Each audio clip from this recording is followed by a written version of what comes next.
அவையோர்களே, இவர்கள் எண்ணற்ற கேள்விகளை அடுக்கியிருந்தார். ஒவ்வொன்றாக வருகிறேன். முதலாவது பிரச்சனை, காணி மீட்கப்படவில்லை.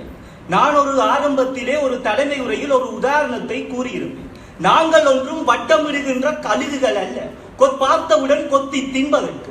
எங்கள் சிறகுகள் ஒடிக்கப்பட்டு ஒரு கூட்டிலே நாங்கள் அடைக்கப்பட்டு இருக்கிறோம். எங்களுக்கு தீர்வு குறித்த அந்த பறவை சிறகடித்து பறக்க வேண்டும் என்பது. ஆக அந்த சிறகடிந்த பறவையால் நாளை பறக்க முடியாது. முதலில் சிறகு வளர வேண்டும். சிறகு வளரும் தருவாயில் அதன் அழகு கூர்மையாக வேண்டும். அழகு கூர்மையா இருந்தாலும் சிறகு வளர்ந்தாலும் வட்டமிட்டு பறப்பதற்குரிய சூழ்நிலை உருவாக வேண்டும். இவை அனைத்தும் நீங்கள் கேட்பது போல் ஒரு நாளில் நடந்துவிட முடியாது. வாளுக்கு ஆள் வந்து இந்த சுமந்திரன் ஐயாவை கிழித்துக் கொண்டிருந்தார். இப்படி கிழிக்கின்ற நீங்கள் 2010 தேர்தலில் வாக்களித்தீர்கள். நீங்களே ஒப்புக்கொண்டீர்கள். சரி, வேண்டாம். 2012 வாக்களித்தீர்கள், 2015 வாக்களித்தீர்கள், 2016 வாக்களித்தீர்கள். இவ்வளவு தேர்தல் நடைபெற்ற முன்பும் உங்களுக்கு சூடு சுரணை வரவில்லை என்று சொன்னால், நீங்கள் இவர்களை ஆளுமை மிக்கவர் அற்றவர்கள் என்று சொன்னால், நீங்கள் வெளிப்படுத்திய ஒரே ஒரு காரணம், தமிழ் மக்களிடம் ஆளுமை இல்லை, தமிழ் மக்களிடம் முட்டாள்களாக இருக்கிறார்கள். அதற்கு நாங்கள் தமிழ் மக்களை ஆளுமை இல்லை என்று கூற முடியாது. இந்த அவையில் முன்வரிசையில் இருக்கின்ற பெரியோர்களை பாருங்கள். தமிழ் மக்களுக்கு ஒரு புரிந்துணர்வு இருக்கிறது, ஒரு ஆளுமை இருக்கிறது. அதனால் தான் தொடர்ந்து வந்த தேர்தல்களில் ஒரு கட்சிக்கே நீங்கள் வாக்களித்துக் கொண்டு வந்தீர்கள். அழகாக சொன்னார் பாருங்கள், நாங்கள் சிங்கங்களாக மாற வேண்டும். ஒரு கட்சி வந்தது 2010ஆம் ஆண்டு. தமிழ் ஈழம் என்ற ஒரு கோரிக்கையை வைத்தது. நீங்கள் அதற்கு ஓட்டு போடவில்லை. 2015 அதே கட்சி ஆட்சிக்கு தேர்தல் கேட்டது. அப்பொழுதும் அதே மாற்று தீர்வை வைத்தது. நீங்கள் ஓட்டு போடவில்லை. ஆக மக்களுடைய அபிலாசையை நிறைவு செய்வதுடைய தலைவர்கள் இவர்கள் தான் என்று மக்கள் தீர்மானித்து வைத்தார்கள். 3 பள்ளி மாணவர்கள் நீங்கள் தீர்மானிக்க வேண்டிய அவசியம். அடுத்ததான் காணி பிரச்சனையை கேட்டார். ஒரு கணம் சிந்தித்து பார்த்தீர்களா? காணி யாரிடம் இருக்கிறது? ராணுவத்திடம் இருக்கிறது. நான் போய் ராணுவத்திடம் இந்த காணியை விடுவி என்று கேட்டால் அவன் என்னை சுட்டுக் கொன்று விடும். அந்த அடிப்படை தாற்பயம் உங்களுக்கு விளங்கவில்லை. அப்படிப்பட்ட சூழ்நிலை இருந்தும் இன்று 6000 ஏக்கர் காணிகள் விடுவிக்கப்பட்டிருக்கின்றன. படிப்படியான நகர்வுகள் மேற்கொள்ளப்பட்டன. அதற்கு பதில் சொல்லவில்லை. கேப்பாப்புலவை பற்றி கதைத்தார்கள். 2015ஆம் ஆண்டு தேர்தலுக்கு நடைபெறுவதற்கு முன்னர் முல்லைத்தீவு கேப்பாப்புலவு பகுதியிலே 1000 ஏக்கர் விடுவிக்கப்பட்டிருக்கிறது.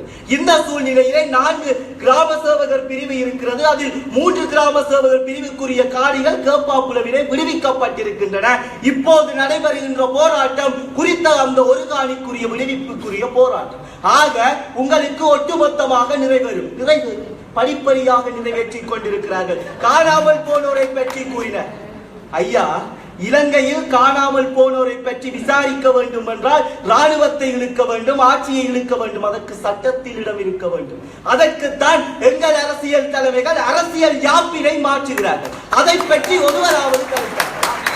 சர்வதேச விசாரணை வேண்டும் வேண்டும் என்கிறார்கள். அடிப்படை பத்திரிகையையும் தூக்கி காட்டினார்கள். இன்று ஒரு சர்வதேச விசாரணை நடந்தது.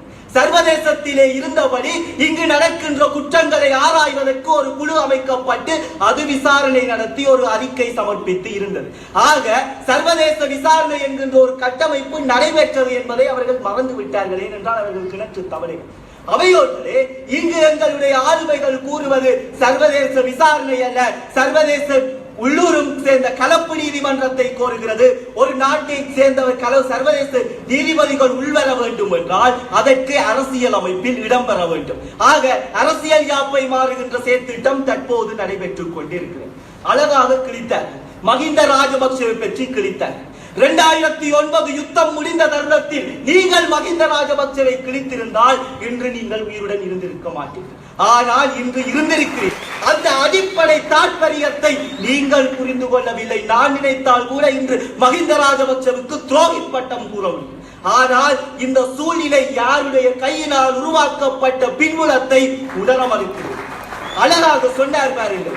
எங்கள் தலைவன் வேலுப்பிள்ளை பிரபாகரன் தமிழ் தேசிய கூட்டமைப்புக்கு ஓட்டு போடுங்கள் என்று மக்களை கூறினார். ஒப்புக்கொள்கிறேன், தலைவணங்குகிறேன். வேலுப்பிள்ளை பிரபாகரனை ஆளுமை மிக்க தலைவர் என்று நீங்கள் கூறினீர்கள். ஒரு ஆளுமை மிக்க தலைவனுடைய முதலாவது பண்பு எதிர்காலத்தை எதிர்வு கூடியவன். ஆகவேதான் அன்று வேலுப்பிள்ளை பிரபாகரன் சொல்லி இருந்தார், தமிழ் தேசிய கூட்டமைப்புக்கு ஓட்டை போடுங்கள், எதிர்காலத்தில் உங்களுக்குரிய தீர்வு கிடைக்கும் என்று. ஆக எங்கள் தலைமைகள் நாங்கள் அனைவரும் ஒன்றிணைந்து உருவாக்கிய ஏற்றுக்கொண்ட தலைவர் வேலுப்பிள்ளை பிரபாகரனே தமிழ் தேசிய கூட்டமைப்பிற்கு பச்சை கொடி காட்டியிருக்கிறார். இனி நாங்கள் எதையும் தீர்மானிக்க வேண்டிய அவசியம். அடுத்ததாக கூறினார்கள் பாருங்கள், அடுத்ததாக கூறினார்கள் இந்த சர்வதேச விசாரணை என்கின்ற பதம் பெரும் பிரச்சனைக்கு உள்ளார். நடுவர் அவர்களே, ஒரு நாட்டினை சர்வதேச நீதிமன்றத்தில் நிறுத்த வேண்டும் என்று சொன்னால் அது அந்த குறித்த அந்த ரோம் சட்டத்திலே இடம்பெற்றிருக்க வேண்டும். ஆனால் இலங்கை அவ்வாறான ஒரு சட்டத்திலே இல்லை. ஆக அதற்கும் ஒரு நிபந்தனை கொண்டு வர வேண்டும் என்றால் அரசியல் யாப்பு மாற்றப்படுதல் வேண்டும். அவையோர்களே, நீங்கள் உணர்ந்து கொள்ள வேண்டும், இங்கு உரிமைகளை பெறுவது என்பது கடைக்கு போய் காய்கறி வாங்குவதல்ல. இன்று இலங்கை என்பது ஜனநாயக சோசலிச குடியரசு நாடு. குடியரசு நாட்டில் ஒரு சட்டம் நிறைவேற்றப்பட வேண்டும் என்றால் அது அரசியல் அமைப்பினூடான தீர்மானத்தின் மூலம் நிறைவேற்றப்பட வேண்டும். அப்படி நிறைவேற்றப்படும் பட்சத்தில் தான் அது வினைத்திறனாக இருக்கும். 30 ஆண்டு காலத்தில் மும்மாறி பொழிந்ததில்லை மழை, மும்முனை தாக்குதலும் நாட்பக்க படை நகர்வும் என நன்றாக பொழிந்தது போர்மழை. துயரை பாடி சோர்ந்து விட்டன மாந்தோப்பு குயில்கள், புகாரி இசைத்தே இரண்டாய் போனது புல்லாங்குழல். கண்ணீர் என்று வறண்டு போயின விழிகள், கோட்டைக்காய் மேலும் மேலும் எலும்புகள் சேர்க்கப்படுகின்றன, வெறித்தனமாய் சேகரிக்கப்படுகின்றன. உணர்ச்சி வசப்போடும் உணர்விழந்து விடுகின்றோம், அறிவிழந்து அழுகின்றோம். உணர்ச்சியுடன் உணர்வுடன் அத்துடன் அறிவுடனும் இருக்க பயில்வோம். சிறு ஒளிக்கூற்று செஞ்சூரியனாய் சிவக்கலாம். ஒரு கைக்கு நாளை காவியமாக மாறலாம். சிறிதாய் தொடங்குவோம், பெரிதாய் வளரும். புதியதற்கான பயணத்தில் தோல்விகள் தற்காலிகமானவை. கோட்டையின் இடிப்பிற்காய் பாய்ச்சலிக்கான எத்தனிப்புகளை சாணக்கியம் கொண்டு மேற்கொள்வோம். நிச்சயம் மாற்றம் வந்தே தீரும். மெல்ல மெல்ல எழுவோம் சூரியனாய். அவையோர்களே, இந்த சொல்லாடல் கிண்ணத்திற்காக நாங்கள் வாதாடவில்லை.